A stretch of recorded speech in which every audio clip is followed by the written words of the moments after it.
if you don't work with a client or the client has no clue what they want and they ask you to come up with the concept, this can feel very overwhelming, I know. But there is 4 stages kind of that you go through before you can kind of come up with a concept. And I'll explain the 4 stages in this module. Right. So the first stage is understanding the brand and their audience or your own audience. Target audience, demographics, and customer interests are very important because this is who you're going to make the video for. So you need to know who is going to watch your video. You need to know the brand's values, the personality, and what makes them unique to really create something that's for them.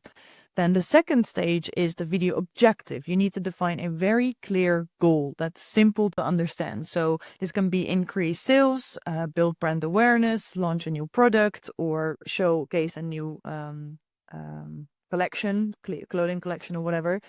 You basically ask yourself, what do I want to achieve with this video? Then the third stage is brainstorming ideas.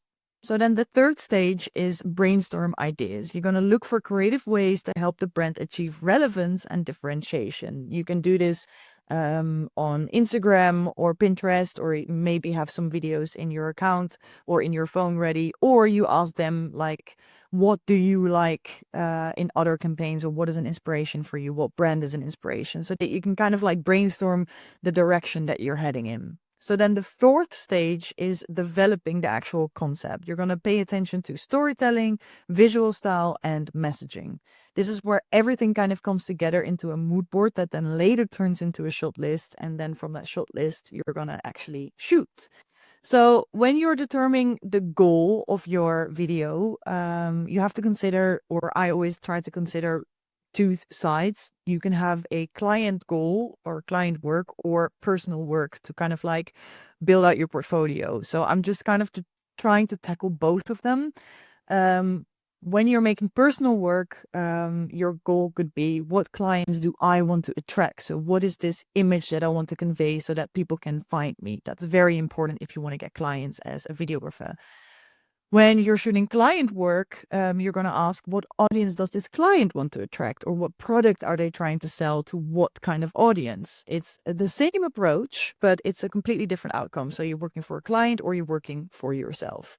It's important to know what you want to achieve with creating a video before you start. I know this is super obvious, but often we find it so overwhelming. So we kind of just start shooting the video and then kind of like hope for the best. But you do need to know beforehand what you're trying to achieve with it. So for example, if I would create personal work, I can write down as my goal, I want to learn how to shoot in handheld.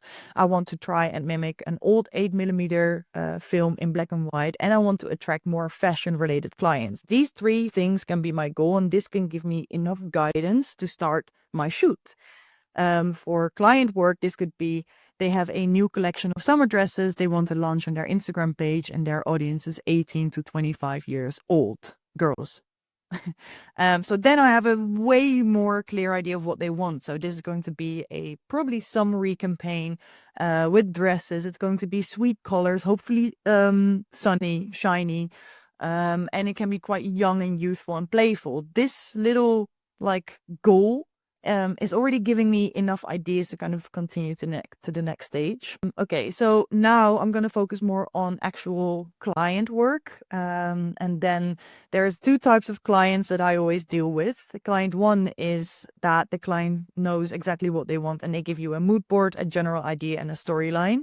Then it's your job to transform their idea into a visual shot list and then execute. So there's a lot of clients that are like, okay, well, these are the settings, these are the models, these are the outfits that we're going for. And then from there, I get all of that information and kind of like transform it into an actual visual piece.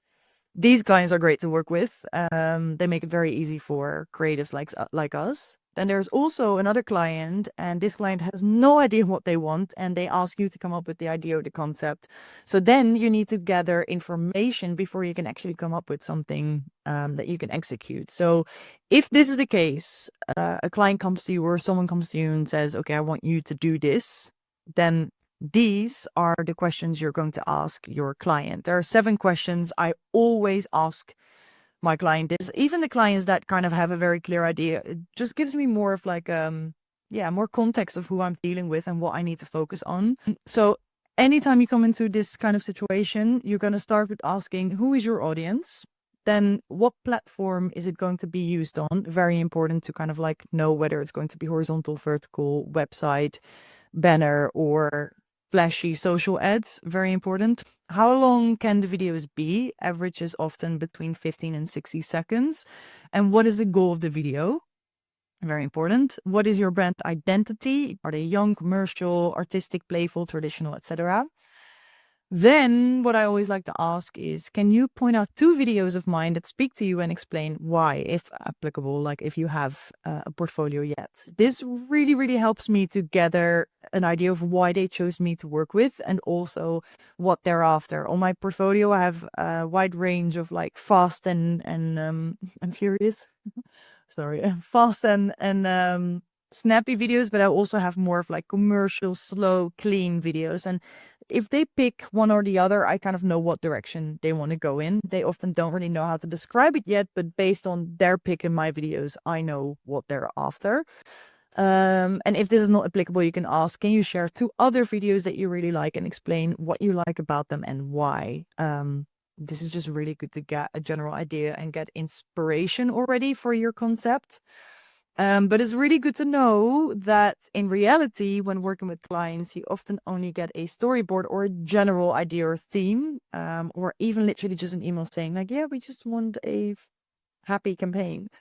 And for social campaigns, they often don't need an entirely worked out story. They just want to get their feeling or their product or service across. So once again, what I already explained in the storytelling module as well, it doesn't have to be complicated. It doesn't have to be complex in order to work. Sometimes we get so stuck in the mindset of like, we need to have it all perfect and everything needs to be written down or have a purpose. It really doesn't work like that. Often clients just want you to be like, okay, yeah, we'll make that work. Then come up with locations, etc. And then when you show up, they can trust you that whatever happens in front of you, the models that they bring in, the locations that they put you on, that you can work with. So you have to really be open-minded with this kind of thing and not really, in Dutch we say blind staren.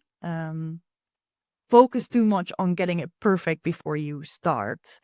Yeah, so you need to know where you are headed before you start. So you need to have a general goal, but it doesn't have to be filled into a T or perfect. This is a little thing that I want to share with you. This is a tool that we probably all know by now, ChatGPT. And it really helps if you feel completely overwhelmed or simply can't think of anything or can't come up with a concept. I literally use ChatGPT for absolutely everything, but I have one rule, and that is that you can only view ChatGPT as a rough sketch, not the final product, right? So it can be a blueprint to work from. Never just use the answers that it gives you straight away and then like, oh yeah, that's my concept, because it's very soulless, ChatGPT. And I hope it stays like that, because that means that people like us are needed, right? But it is such a great brainstorming partner, I would say. So let's come up here with a concept for the Lovies spring campaign, the one I just showed you the video, and see how ChatGPT can help with this.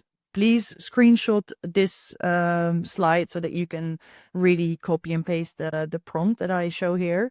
But the first thing you're going to do is you're going to describe the brand, the overall vibe, the type of location, the amount or type of models, and all the other details that you already have written down after you ask your clients or yourself the 7 questions I just shared. You're going to put this information into ChatGPT and ask him to come up with a concept or an idea.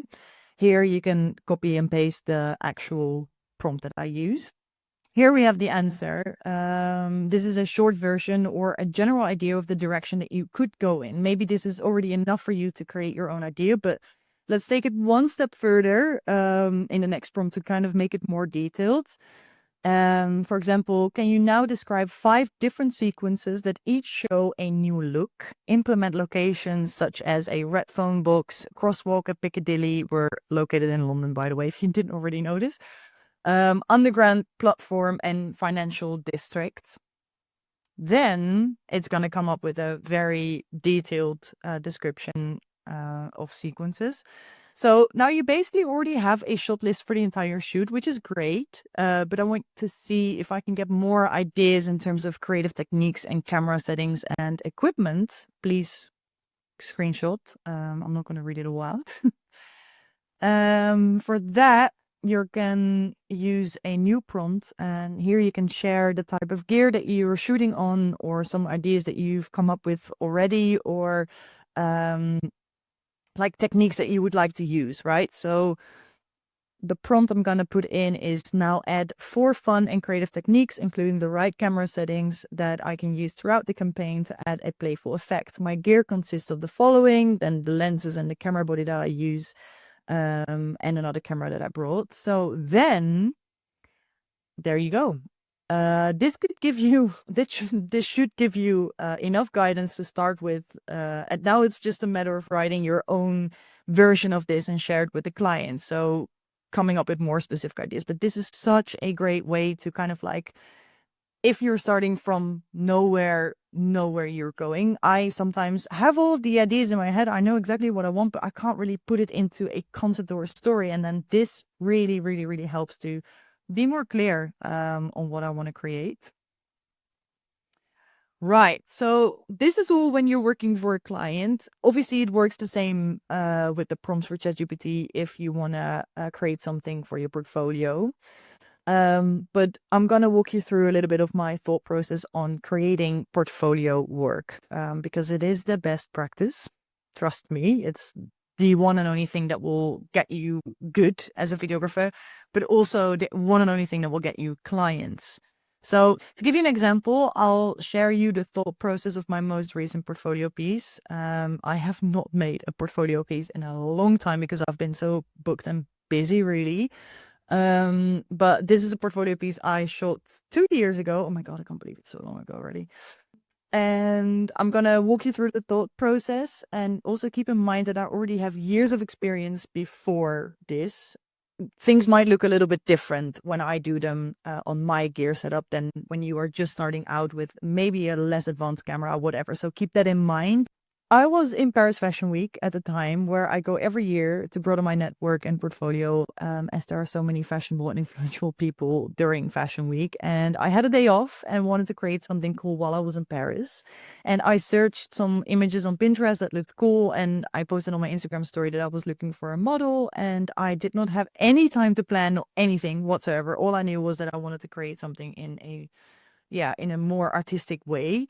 So what do I have access to right now? This is a question that's very important, because sometimes we think that we can only do something if we have, or when we do, or when we go somewhere. Like, okay, in this example, I was in Paris, which is very convenient.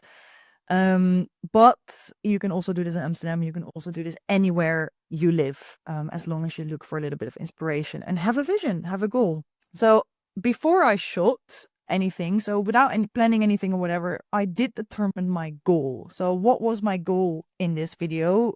I had a few practical techniques that I wanted to use and to learn. I wanted to create a slower paced video because all of my work is very fast, very quick, and I wanted to try and slow it down a little bit.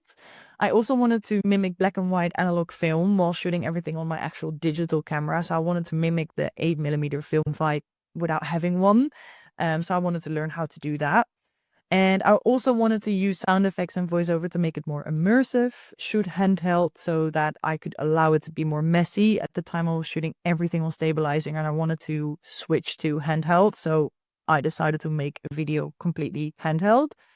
And also don't use slow motion for a cinematic feel. So shoot everything in 24 FPS, which is something I didn't do at the time either. I used my 120 FPS super monstrous camera to shoot everything in slow motion because it just looks so cool. But I also wanted to challenge myself to be more creative and more cinematic again. I'll dive deeper into the FPS later, by the way.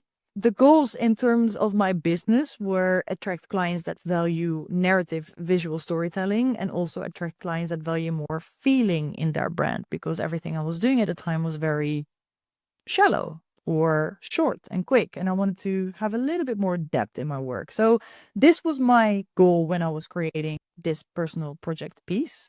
I also wanted to add something special, so not just use music. And I was literally, by the end of shooting, you can see us sitting at the terrace in Paris. And yes, I still smoked back then. Yeah, I didn't have any other pictures, but we literally sat at this terrace and I asked her like, hey, she spoke French and English. Can you maybe, I don't know, record something what you love and hate about the city Paris? I don't know. I thought it would be maybe nice, would come in handy. Didn't have a plan, didn't have a script, anything. I was lucky that she was very easy to record and easy to talk to. She was experienced in that department. So I just gave her my phone and I let her record it like this, like over the audio so that you don't blow into it, but like in like the little dictaphone thing on your iPhone or whatever phone you have. And I recorded it, just stored it, and then edited into the video. And all of this resulted in a piece that I'm really, really happy with. And I'll drop the link down below if you want to watch this video. It's a little bit longer as well, so you can do that and open it into a separate tab. But this is just to give you an idea of what you can do to create your own portfolio work and why it's important. Right, so now it's time for you to practice what we just learned. I made up a little client brief to basically train you into coming up with your own ideas or a concept based on the given information that you have. So I want you to read through the brief carefully and write down some notes or things that really stand out to you. And then you can use the steps and techniques discussed in this module, maybe even use ChatGPT and write out a short concept for this so-called eyewear brand, Vera Eyewear. And then in the next module, I'll walk you through the storyboarding and shot listing process to make your idea even more tangible and realistic. So you can hold on to your notes and the ideas that you come up with, and then we can use them in the next module. Make a little screenshot and use this as a practice, because this is basically the information that I get from a brand when they reach out to me. So I wanted to make it more realistic to you. So yeah, have fun.